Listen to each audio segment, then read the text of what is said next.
인류에 대한 하나님의 마음은, 하나님의 뜻은 저주가 아닌 사랑입니다. 이 때문에 하나님께서 2000여 년 전에 그의 독생자 예수 그리스도에게 인류의 죄를 담당시키시고 우리들의 죄를 담당시키시고 돌이켜 그 이름을 믿는 자들에게 죄사함의 은혜와 하나님의 자녀된 자의 권세를 주셨습니다. 그렇지만 아직 성도는, 여기 모인 우리는 하나님의 나라에 들어가지 않았습니다. 주 예수의 재림과 함께 생명의 부활과 심판의 부활이 아직 이루어지지 아니했기 때문에 우리는 하나님의 나라에 들어가지 아니한 상태입니다. 여러분, 예수 안에 거하는 자마다 놀라운 복을 약속받았습니다. 하나님의 나라를 약속받았습니다. 주 예수 그리스도의 이름으로 성도를 해방하는 사탄을 이길 수 있는 권세를 받았습니다. 믿습니까? 네. 일용할 양식을 약속받았습니다. 여러분, 주의 성령께서 성도를 보호해 주십니다. 주의 성령께서 성도를 인도해 주십니다. 그럼에도 아직 성도는 출애굽한 이스라엘 백성이 약속의 가나안 땅에 들어가기까지 광야의 길을 갔듯이 광야의 길, 세상 길을 가고 있습니다. 여러분, 광야는 낮과 저녁의 온도차가 심합니다. 낮에는 햇빛이 강렬해서 30도, 40도 이상이 올라가기도 하고, 밤이 되면 열기가 빠르게 식어서 10도씨 이하로 기온이 떨어지기도 하고, 겨울이나 고지대는 0도 근처까지 내려가기도 하여서 밤에는 담요나 겉옷이 필요할 정도로 춥습니다. 또 광야는 때때로 강한 바람이 불기도 합니다. 또 광야는 맹수가 언제 기습할지 모르는 위험한 곳입니다. 광야는 방향을 분간하기가 어려운 것입니다. 광야는 양식을 구하기도 어렵고 식수 공급이 어려운 곳입니다. 이와 같이 성도마다 여기 모인 우리는 천국에 들어가기까지 위험한 광야길, 세상길을 가고 있습니다. 특히 위험한 광야길을 가는 우리는 본문과 같이 여러 정황을 지납니다. 고난과 희락의 길을 지납니다. 하지만 우리는 광야길에서, 세상길에서 반드시 승리해야 합니다. 세상 길의 끝자락에서 하나님의 나라가 우리를 기다리고 있습니다. 이 때문에 우리가 광야길에서 승리해야 합니다.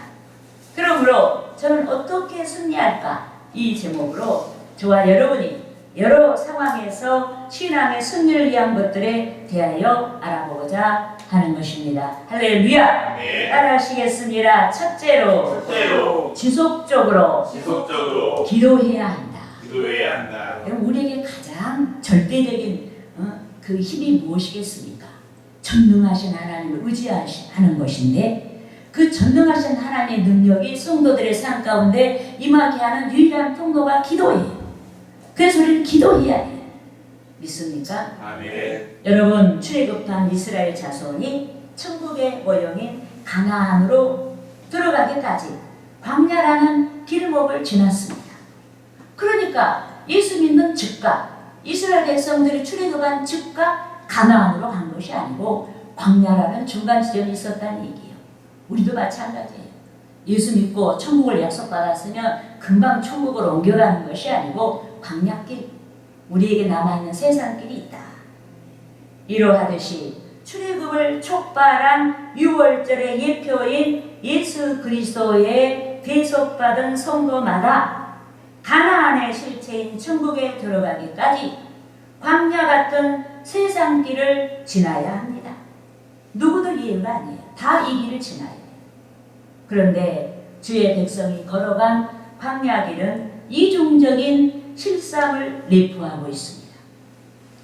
광야에 부정적인 여러 상황을 견뎌야 하는 점에서 고난의 실상을 내포하고, 또 광야의 여러 부정적인 상황이 지나고 있음에도 전능하신 하나님께서 자기 백성을 지켜주시고 축복의 가나안 땅으로 인도해 주신다는 점에서 은혜의 실상을 내포하고 있습니다. 그런데 오늘 본문 13절 상반절에서 너희 중에 고난당하는 자가 있느냐라고 하였습니다. 마치 고난당하는 자를 초청하듯이 너희 중에 고난당하는 자가 있느냐라고 하였습니다. 여러분, 여기서 고난에 직면한 자는 연약한 상태에 놓여 있는 자를 말합니다. 지식이 바닥이 났습니다. 지혜가 바닥이 났습니다.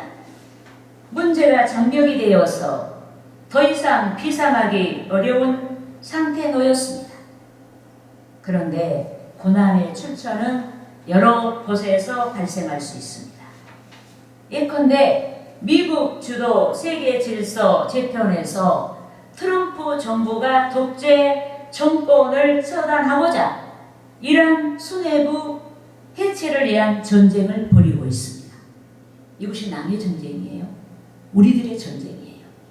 그래서 우리가 직접 무기를 들고 전쟁에 동참하지는 않았지만 우리는 기도해야 되는 것이죠. 믿습니까? 아멘. 이란 수뇌부가 항복하지 않자 전쟁이 더욱 격렬해지고 있습니다. 이로 인해 유가가 폭등하고 세계가 고물가 시대를 피할 수 없는 정황에 놓였습니다. 우리나라도 예외가 아니에요. 특히 우리나라 정부는 원달러 환율 상승을 막기 위해 100조를 풀어 인위적으로 경기 부양 정책을 하려고 합니다. 인위적인 경기 부양 정책의 부작용으로 고물가 시대를 피할 수 없게 되었고, 기업과 가게들이 파산의 위험이 도사리고 있습니다. 이와 같이 우리나라 국민의 고난의 발상지가 국제적일 수가 있고, 또 고난의 발상지가 우리나라 정치인들의 실정에서 비롯될 수가 있습니다. 또 고난의 발상지가 고난당하고 있는 우리의 친지일 수가 있고, 가족일 수가 있고, 자기 자신일 수가 있습니다. 하지만 고난당하는 자는 본문에서 말씀했듯이 기도해야 합니다. 아멘. 고난에서 넘어지지 않도록 기도해야 합니다. 아멘. 고난을 정복하고 하나님께서 살아계심을 증언할 수 있도록 주의 능력을 사모하며 기도해야 하는 줄 믿습니다. 아멘. 예컨대 엘리야는 우상 숭배하는 자기 백성이 오직 하나님만 섬기도록 하기 위해 백성의 신앙을 위해 기도했습니다. 그들을 깨우기 위해서 기도하고 백성의 회개를 이끌어내기 위해서 고난을 자원하는 기도를 드렸습니다. 따라하시겠습니다. 열왕기상 17장 1절 말씀. 7장 1절 말씀. 길르앗에 우고하는 자 중에 길르앗에 우고한 자 중에 디셉 사람 엘리야가 디셉 사람 엘리야가 아합에게 말하되 아합에게 말하되 내가 섬기는 이스라엘의 하나님 내가 섬기는 이스라엘 하나님 여호와께서 살아계심을 두고 맹세하노니 여호와께서 살아계심을 두고 내 맹세하노니 말이 없으면 내 말이 없으면 수년 동안 수년 동안 비도 이슬도 있지 아니하리라 기도 이슬도 있지 아니하리라 하니라. 여러분, 엘리야가 자기 백성이 돌이키지 않자, 회개하지 않자 근심했습니다. 이 백성이 징계를 받아야, 해초리를 맞아야, 즉 고난을 받아야 정신 차리고 회개하겠습니까? 라고 주께 물었습니다. 결국 그는 신명기 11장 16절에서 17절 말씀에서 우상 숭배하는 백성에게 한재의 재앙으로 징벌하시는 하나님의 하나님의 말씀에 의지하여 내 말이 없으면 수년 동안 비도 이슬도 있지 않겠다라고 예언하고 선포했습니다. 이리하여 본문 17절과 같이 우상 숭배하며 하나님을 거역한 북이스라엘이 3년 6개월 동안이라 극심한 가뭄의 재앙을 피할 수가 없게 되었습니다. 우리가 본문 17절 말씀을 함께 합독하시겠습니다.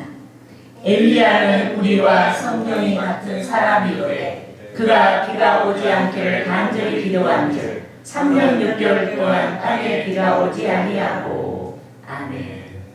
여러분, 엘리야가 자기 백성에게 닥친 고난이 능력이 되기를 소망했습니다. 그래서 그는 백성이 고난받도록 자원하여 기도를 드렸습니다. 여러분, 기복신앙이 그렇게 좋은 것이 아니에요. 여러분, 축복받아가지고 잘된 사람보다 잘못된 사람이 더 많아요. 엘리야는 자기 백성이 믿음이 잘못되었을 때, 회개하지 않았을 때 차라리 하나님께 해초리를 맞고 그들이 믿음을 회복하기를 원했다. 그래서 자원하여 그 백성의 고난을 위하여 기도드렸습니다. 마침내 열왕기상 18장 39절에서 40절 말씀에서 백성이 갈멜산에서 불로 역사하시는 하나님의 능력을 목도한 백성이 여호와 하나님을 인정했습니다. 엘리야는 백성과 함께 바알의 선지자 450인을 체포하여 처단하고 비로소 그는 다시 백성을 위해 기도드렸습니다. 본문 18절 말씀을 합독하시겠습니다. 다시 기도하니 하늘이 귀를 주고 땅이 열매를 맺었느니라. 아멘. 여러분, 이스라엘 백성에게 3년 6개월 동안에 닥친 고난은 우상 숭배를 버리지 아니한 왕과 왕비의 죄요, 우상 숭배를 버리지 아니한 백성의 죄였습니다. 하지만 엘리야는 뿌리 깊은 백성의 죄로 인해 절망하지 아니하고 기도하며 영적으로 타락한 그 시대를 깨웠습니다. 왕을 깨우고 백성을 깨웠습니다. 마침내 백성이 여호와 그는 하나님이시로다 라고 외치며 주를 경배하기까지 깨웠습니다. 할렐루야. 아멘. 그러므로 우리는 고난에서 넘어지지 아니하도록 기도해야 합니다. 고난을 극복하는 과정에서 하나님의 능력을 목도하고 하나님의 중심의 삶을 살고 살아계신 하나님을 증언할 수 있도록 고난 중에 기도할 수 있어야 하는 것입니다. 할렐루야. 아멘. 따라하시겠습니다. 둘째로 둘째로 즐거워하며 즐거워하며 헌신해야 한다. 헌신해야 한다. 살아계신 하나님께서 성도들을 축복하시기 때문에 우리의 삶에는 즐거움도 있어요. 우리가 즐거워할 때 우리는 하나님 앞에 헌신해야 될 때로 알고 우리는 더 큰 헌신을 해야 되겠다. 믿습니까? 아멘. 여러분, 주의 백성이 걸어간 광야 길은 이중적인 실상을 내포합니다. 광야의 부정적인 여러 상황뿐만 아니라 하나님의 은혜가 함께하는 실상이 있습니다. 즉 하나님께서 하늘에서 만나를 내려 주신 은혜가 있습니다. 바위에서 생수가 솟아나게 하여 마시도록 해주신 은혜가 있습니다. 하나님께서 낮에는 구름 기둥으로 밤에는 불 기둥으로 임재하셔서 백성과 함께 하신 은혜가 있습니다. 특히 하나님께서 백성을 약속의 땅 가나안으로 인도하시는 은혜가 있습니다. 이러하듯이 하나님의 자녀, 즉 성도는 여기 모인 우리는 본문 13절 중반절 이하의 말씀같이 즐거워할 때가 있는 것입니다. 영적인 기쁨뿐만 아니라 현실에서 기뻐할 수 있는 여러 축복의 일을 만나기도 하는 줄 믿습니다. 아멘. 본문 13절 중반절 이하 말씀을 우리가 함께 합독하시겠습니다. 즐거워하는 자가 있느냐 그는 찬송할지니라. 할렐루야. 여러분, 연약한 인간은 또 아직 변화받지 아니한 성도 중 누군가는 온전한 복음의 정신으로 현실을 수용하지 아니합니다. 현실에서 즐거워하는 일 그 무엇을 승리하고 성공을 했을 때 우쭐하고 자기 자랑을 하지만 막상 고난이 닥치면 불평하고 불만합니다. 하지만 본문에서는 즐거워하는 자들을 향해, 승리한 자들을 향해, 좋은 일을 만난 자들을 향해 하나님을 찬송하라고 말씀했습니다. 하나님께 영광 돌리라는 얘기예요. 예컨대 누구든지 좋은 결과물을 기대하는 자마다 수고합니다. 수고하지 않고 얻어지는 결과물이 어디가 있겠습니까? 하지만 인간의 수고가 동인이 되어 좋은 결과물을 얻는 것이 아닙니다. 하나님께서 성도의 전우를 두르시고 여러 모양으로 도와주십니다. 우리가 모르는 것까지 깊이 개입하셔서 도와주시는 줄 믿습니다. 아멘. 건강을 주십니다. 지력을 주십니다. 끈기를 주십니다. 즐거운 결과물이 되도록 여러 상황과 인연들을 엮어주십니다. 아멘. 이 때문에 즐거워하는 일을 만난 자마다 주 하나님께 대하여 무엇으로 영광을 돌리고 해야 하는 줄 믿습니다. 아멘.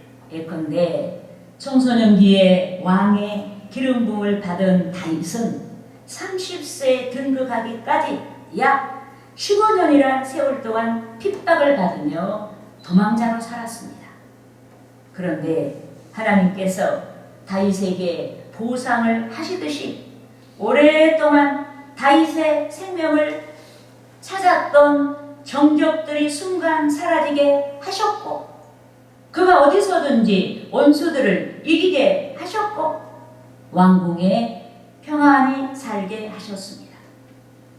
따라하시겠습니다. 사무엘하 사무엘하 7장 7장 1절에서 1절에서 2절 말씀. 2절 말씀. 여호와께서 여호와께서 주위의 모든 원수를 주의 모든 원수를 무찌르사 무찌르사 왕으로 궁에 평안히 살게 하신 때에 평안히 살게 하시되 왕이 선지자 나단에게 이르되 왕이 선지자 나단에게 이르되 볼지어다 볼지어다 나는 백향목 궁에 살거늘 나는 백향목 궁에 살거늘 하나님의 괴는 하나님의 괴는 휘장 가운데 있도다. 시장 가운데 있도다. 여러분, 다윗은 그가 등극하고 왕궁에 평안히 거할 때 그의 목숨을 지켜주신 하나님을 잊지 않았습니다. 그를 은혜 가운데 인도하신 하나님을 잊지 않았습니다. 시련을 견디게 하신 하나님의 은혜를 잊지 않았습니다. 그는 왕이 되어 왕궁에 거할 때 휘장 가운데 안치된 하나님의 복계를 생각하고 마음 아파했습니다. 그래서 그는 무엇으로 영광을 돌릴까 하며 주 하나님께 조금이나마 은혜 갚기 위해 성전 건축을 소원했습니다. 다윗의 마음을 깨달은 나단 선지자가 다윗을 위해 기도했고 성전 건축에 대한 허락을 받았습니다. 당대가 아닌 자기가 직접 건축을 하지 못할지라도 허락을 받고 그 후계자가 성전 건축을 하게 하시겠다고 맡기시겠다고 하나님이 응답을 하신 줄 믿습니다. 아멘. 여러분, 여기서 중요한 것은 다윗이 당대 성전을 건축했느냐 아니 했느냐 이것의 방점이 아니에요. 여기서 중요한 말씀은 다윗이 평안했을 때 하나님의 은혜를 생각했다는 것, 무엇으로 하나님께 영광 돌릴까 하고 고민했다는 점, 이것이 여러분 중요한 신앙인 줄 믿습니다. 아멘. 그러므로 우리는 즐거운 일, 승리를 만날 때마다 주의 공로를 찬양하고 주를 위해 무엇을 할까?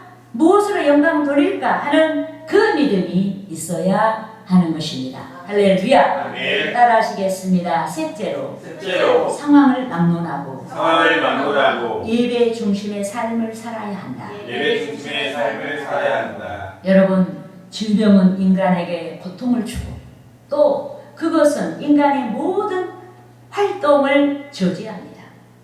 그래서 병든 자는 반드시 고침을 받고 질병으로부터 자유로워져야 하는 줄 믿습니다.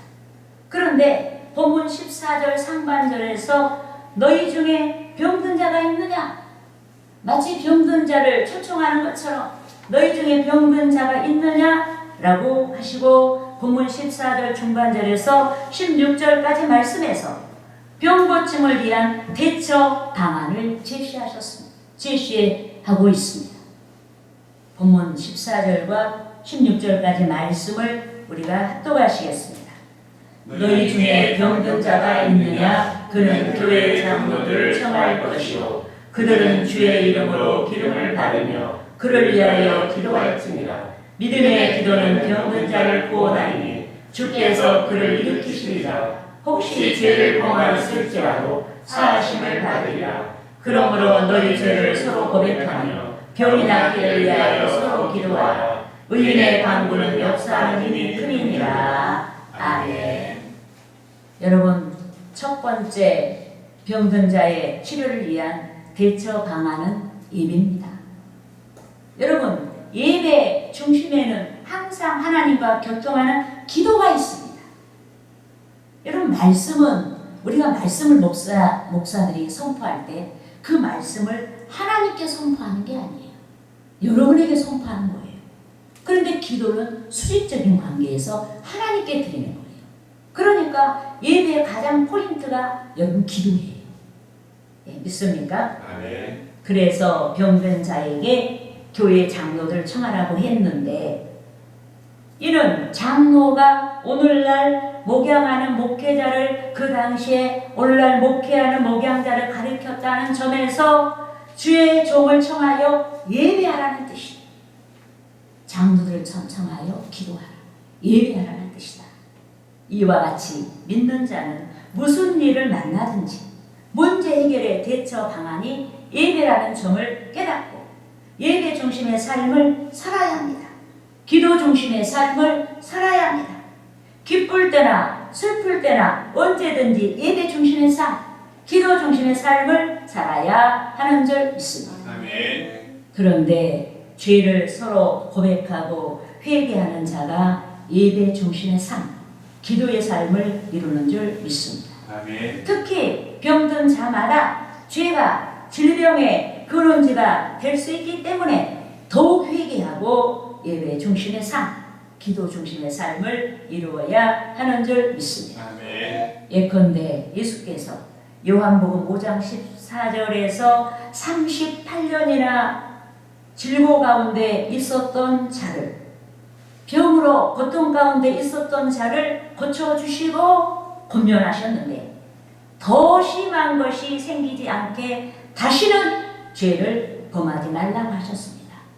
여러분 연유로 우리가 질병에 걸릴 수도 있지만은 그러나 많은 질병이 죄로 말미암아 오는 거예요. 그래서 오늘 본문에도 서로 죄를 고백하라고 하고 있어요.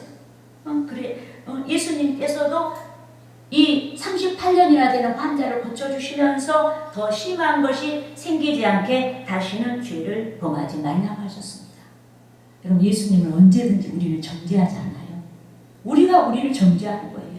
우리는 주어진 사 잘못될 수 있어요. 그것을 반드시 회개하고 우리는 바르게 우리의 삶을 새로 세워나가야 할 줄 믿습니다. 아멘. 그러므로 누구든지 또 여기 모인 저와 여러분이 회개의 열매를 맺고 특히 질고 중에 있는 자마다 무엇보다 먼저 회개하고 병 낫기를 위해 기도해야 됩니다. 또 저와 여러분이 광야를 지나는 동안 세상길을 지나는 동안 상황을 막론하고 예배가 중심이 되도록 기도가 중심이 되도록 해야 하는 것입니다. 할렐루야.